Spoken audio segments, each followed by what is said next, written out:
আসসালামু আলাইকুম বন্ধুরা, আজকে আমি একটা নতুন রেসিপি এনেছি, তেল ছাড়া তালের পিঠা। প্রথমে যেটা করতে হবে, চিনি দিয়ে, নারকেল দিয়ে, একটু লবণ দিয়ে তালটা ভালো করে জাল দিয়ে নিতে হবে। সেই গরম তালের ভিতরে চালের গুঁড়া দিয়ে ভালো করে খামির মেরে নিতে হবে।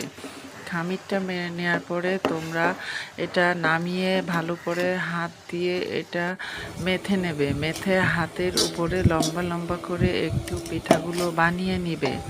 তারপরে যেটা তোমাদের করতে হবে, একটা চুলায় পানি দিবে, পানি দিয়ে এটা ভাপে বসায় দিতে হবে। এটা ঢাকনা দিয়ে ঢেকে দিতে হবে। তারপর এটা সিদ্ধ হতে হতে এক সময় তোমরা দেখবা এটা যখন সিদ্ধ হয়ে যাবে তখন একটু তেল তেলে টাইপের হয়ে যাবে, 20 থেকে 25 মিনিট। তখন তোমরা বুঝবে যে পিঠাটা হয়ে গিয়েছে।